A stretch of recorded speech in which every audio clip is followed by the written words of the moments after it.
പ്രിയപ്പെട്ടവരെ, എല്ലാവർക്കും സുഖമായിരിക്കുമല്ലോ. ലോകം കണ്ടതിൽ വെച്ച് ഏറ്റവും മികച്ച ഒരു രാജകുമാരിയെക്കുറിച്ച് നിങ്ങളോട് സംസാരിക്കാനാണ് ഞാൻ വന്നിരിക്കുന്നത്. അവരുടെ പേര് സിൻഡ്രല്ല എന്നാണ്. സിൻഡ്രല്ല ഗാന്ധി. സോണിയാഗാന്ധിയുടെ വിളിപ്പേരായിരുന്നു സിൻഡ്രല്ല. സോണിയാഗാന്ധിയുടെ സൗന്ദര്യം കണ്ട് ആരോ അറിഞ്ഞിട്ട വിളിപ്പേര് തന്നെയാണ് സിൻഡ്രല്ല. സിൻഡ്രല്ലയെ നമുക്കറിയാമല്ലോ. ഒരുപക്ഷെ സിൻഡ്രല്ലയുടെ പിക്ചറൊക്കെ നോക്കുമ്പോൾ ഒരുപക്ഷെ അവരെക്കാളും ഒരു പടി സൗന്ദര്യം സോണിയാഗാന്ധിക്ക് കൂടുതലാണോ എന്ന് നമുക്ക് തോന്നിപ്പോവും. മനസ്സിൻ്റെ വിശാലത, പിന്നെ അവരുടെ സൗന്ദര്യം എല്ലാം ഒരു രാജകുമാരിയെ ശരിക്കും ഈ ഒരു നൂറ്റാണ്ടിൽ നമ്മളൊരു രാജകുമാരിയെ കാണുകയാണ്. നമ്മൾ കഥകളിലൊക്കെ വായിച്ച നക്ഷത്ര കണ്ണുള്ള രാജകുമാരിയെ പോലെ ഒരു രാജകുമാരി നമ്മുടെ ഇന്ത്യയിൽ വന്ന് ഒരു വിരുന്നുകാരിയെ പോലെ ഒരു മകളായി വന്ന് ഇവിടുത്തെ ആചാരങ്ങളും അനുഷ്ഠാനങ്ങളും ഒക്കെ ഉൾക്കൊണ്ടുകൊണ്ട് ഇവിടുത്തെ ഒരു മകളായി ജീവിച്ചു പോരുന്നു. ഏതൊരു സ്ത്രീക്കും അറിയാം സ്വന്തം ജന്മനാടിനോടുള്ള ഒരു ആത്മബന്ധം.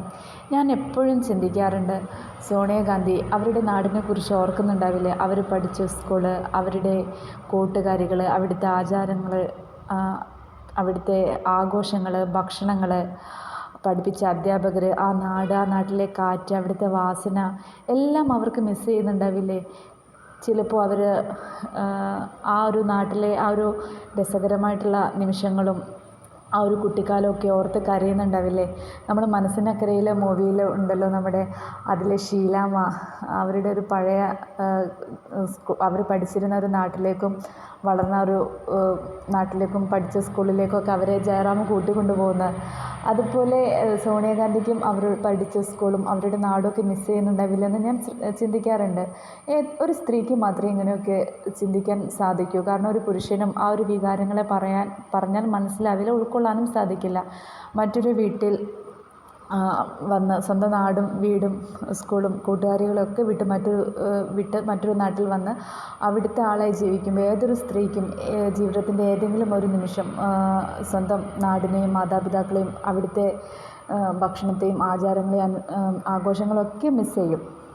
അതുപോലെ സോണിയാഗാന്ധിക്കും തീർച്ചയായിട്ടും അത്തരം ഫീലിങ്സൊക്കെ ഉണ്ടാകും. പക്ഷെ അതൊന്നും അവർ പുറത്ത് കാണിക്കാതെ എല്ലാ വേദനയും ഉള്ളിൻ്റെ ഉള്ളിൽ ഒരു കടൽ തന്നെ ഉള്ളിൻ്റെ ഉള്ളിൽ ഒതുക്കി വെച്ച് എപ്പോഴും പുഞ്ചിരിക്കുന്ന ഒരു മുഖവുമായിട്ട് നമുക്ക് വേണ്ട കാര്യങ്ങളൊക്കെ ചെയ്തു തരുന്ന ആ ഒരു സോണിയാമ്മയെക്കുറിച്ച് ഞാൻ വളരെ അഭിമാനത്തോടു കൂടിയാണ് സംസാരിക്കുന്നത്.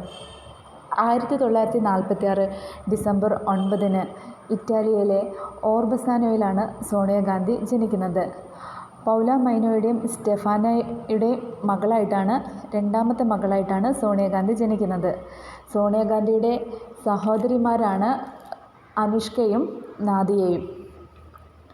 സോണിയാഗാന്ധി കേംബ്രിഡ്ജിൽ വെച്ചിട്ടാണ് രാജീവ് ഗാന്ധിയുമായിട്ടുള്ള ഒരു പ്രണയബന്ധത്തിൽ ഏർപ്പെടുന്നതെന്ന് എല്ലാവർക്കും അറിയുന്ന കാര്യമാണ്. എത്ര മനോഹരമായിരിക്കില്ലേ ആ ഒരു പ്രണയം.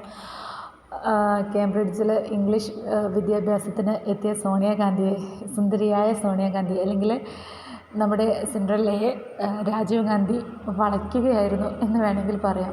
രാജീവ് ഗാന്ധി ഒരു കാരണവശാലും കുറ്റം പറയാൻ കഴിയില്ല.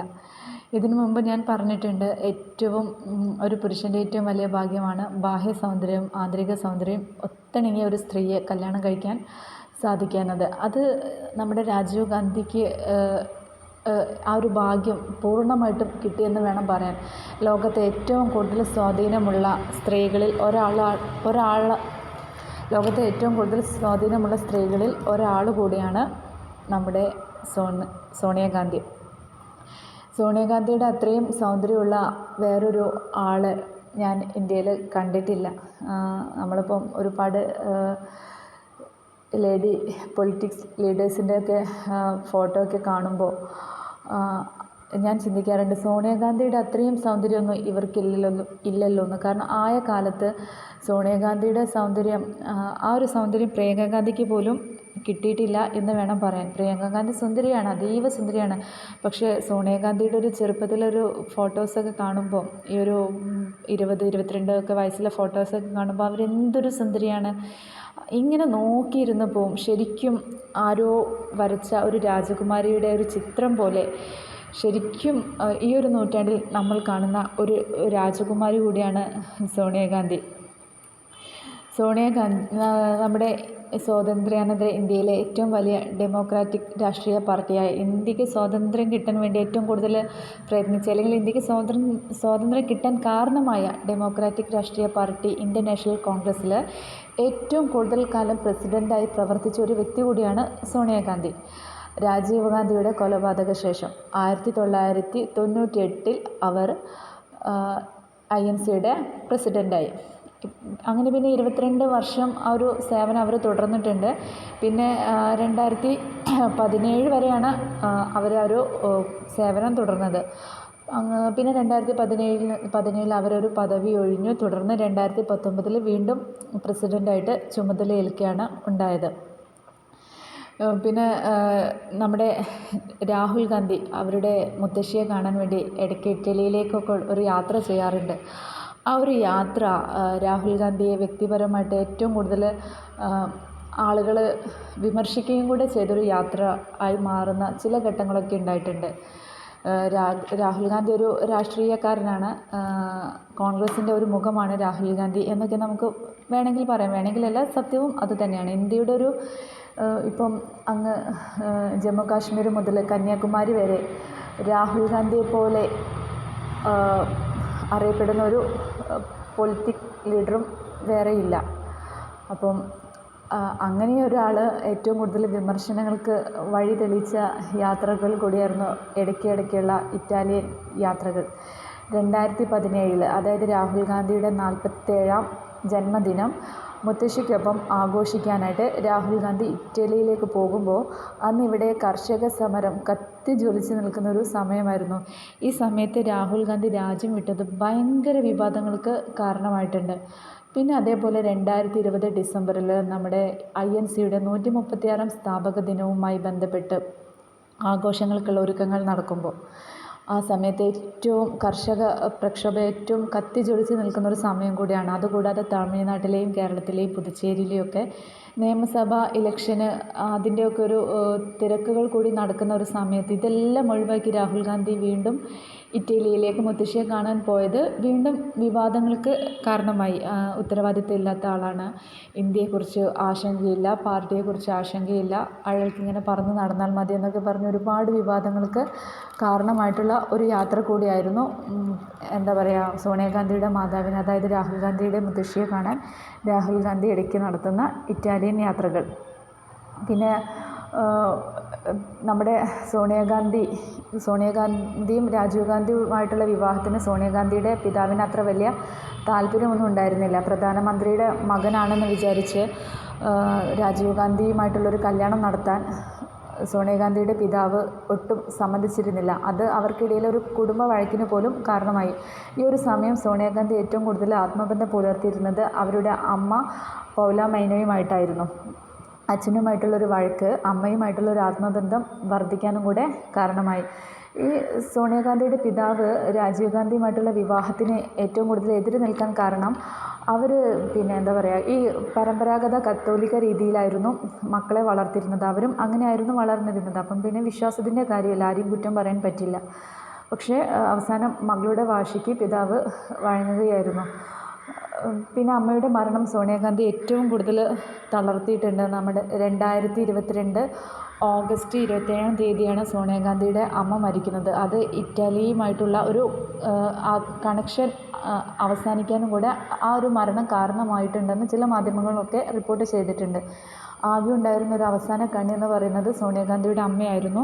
ആ അമ്മയുടെ മരണം സോണിയാഗാന്ധിയെ മാനസികമായി ഏറെ തളർത്തിയെന്നും ചില മാധ്യമങ്ങൾ റിപ്പോർട്ട് ചെയ്തിട്ടുണ്ട്. അത് സത്യം തന്നെയാണ്. അത് മാധ്യമങ്ങൾ റിപ്പോർട്ട് ചെയ്യേണ്ട കാര്യമൊന്നുമില്ല. ഒരു പെൺകുട്ടിയെ സംബന്ധിച്ച് അവളുടെ അമ്മ, അവളുടെ നാട്, ആ നാടുമായിട്ടുള്ള ബന്ധം അതൊന്നും വാക്കുകൾ കൊണ്ട് പറഞ്ഞ് മനസ്സിലാക്കി തരാൻ ആർക്കും സാധിക്കില്ല. അതൊരു പെൺകുട്ടിക്ക് മാത്രമേ അറിയുള്ളൂ. സ്ത്രീകളുടെ വിവാഹത്തെ ഹിജ്റയോട് ഉപമിച്ചിട്ടുണ്ട് പ്രവാചകൻ. അത്രയ്ക്കും ദയനീയമായിട്ടുള്ളൊരു സാഹചര്യം തന്നെയാണ് സ്വന്തം നാടും വീടും വിട്ട് മറ്റൊരു വീട്ടിൽ പോയി ജീവിക്കുക എന്ന് പറയുമ്പോൾ. ഇപ്പോൾ ഇവിടുത്തെ ഒരാളായിട്ട് ഇവിടുത്തെ എല്ലാ ആചാരങ്ങളെയും ഉൾക്കൊണ്ടുകൊണ്ട് വളരെ അക്ഷരസ്ഫുടതയോടുകൂടി ഹിന്ദിയൊക്കെ സംസാരിച്ച് നമുക്കിടയിൽ നമ്മളെ സ്വാധീനിച്ച ഒരു വ്യക്തിയായിട്ട്, അല്ലെങ്കിൽ നമുക്ക് മാതൃകയായിട്ട് ജീവിച്ച ആ ഒരു സോണിയ അമ്മയോട് എനിക്ക് അവരെക്കുറിച്ച് എന്ത് പറയണമെന്നറിയില്ല. അത്രയേറെ സ്നേഹമാണ് എനിക്ക് അവരോട്. പിന്നെ ഈ 1965 കേംബ്രിഡ്ജിൽ സോണിയാഗാന്ധി ഇംഗ്ലീഷ് പഠനത്തിനായിട്ട് എത്തുന്നത്. അവിടെ വെച്ച് രാജീവ് ഗാന്ധിയുമായിട്ടുള്ള പ്രണയം തുടർന്ന് വിവാഹം നടക്കുന്നു. ഈ വിവാഹശേഷം ഇന്ത്യയിൽ വെച്ചിട്ടായിരുന്നല്ലോ അവരുടെ വിവാഹം. ഇന്ത്യയിൽ വെച്ചിട്ടായിരുന്നു സോണിയാഗാന്ധിയുടെയും രാജീവ് ഗാന്ധിയുടെയും വിവാഹം. വളരെ ലളിതമായിട്ടുള്ളൊരു ചടങ്ങായിരുന്നു. വിവാഹശേഷം സോണിയാഗാന്ധിയുടെ അമ്മ ഇറ്റലിയിലേക്ക് തിരിച്ചുപോയി. ഈ സമയം സോണിയാഗാന്ധി ഏറ്റവും കൂടുതൽ ദുഃഖിതയായിരുന്നുവെന്നും ഈ ഒരു സമയം സോണിയാഗാന്ധിയുടെ മദർ-ഇൻ-ലോ ആയ നമ്മുടെ മുൻ ഇന്ത്യൻ പ്രധാനമന്ത്രി ഇന്ദിരാഗാന്ധി സോണിയാഗാന്ധിക്ക് ഒരു കുറിപ്പ് നൽകുകയുണ്ടായിരുന്നുവെന്നും ഒരിക്കൽ സോണിയാഗാന്ധി പറഞ്ഞിട്ടുണ്ട്. ആ കുറിപ്പിൽ ഉണ്ടായിരുന്നത് ഒരു ചെറിയ കുറിപ്പായിരുന്നെങ്കിലും അതിലുണ്ടായിരുന്നത് ഞങ്ങളെല്ലാവരും നിന്നെ സ്നേഹിക്കുന്നു എന്നാണ്. വലിയ ലോകത്തിലെ അതിനേക്കാട്ടിലും വലിയ അക്ഷരങ്ങൾ കൂടിച്ചേർന്ന ഒരു വലിയ ആസ്വാദനം എന്നല്ലാതെ ഒരു കുറിപ്പിനെ പറയാൻ എനിക്ക് കഴിയില്ല.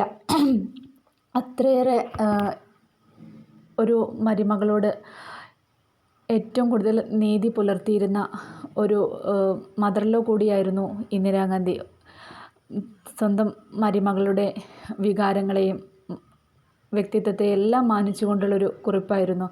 ഇന്നും എല്ലാവർക്കും മാതൃകയാണ് ആ ഒരു ചെറിയ കുറിപ്പ്. ഞങ്ങളെല്ലാവരും നിന്നെ സ്നേഹിക്കുന്നു. ഇതിലും വലിയ അക്ഷരങ്ങൾ അല്ലെങ്കിൽ ഇതിലും വലിയൊരു സന്ദേശം മറ്റെവിടെ നിന്ന് കിട്ടും? ഇത്രയൊക്കെയാണ് എനിക്ക് പറയാനുള്ളത്. എല്ലാവർക്കും നന്മയുണ്ടാവട്ടെ.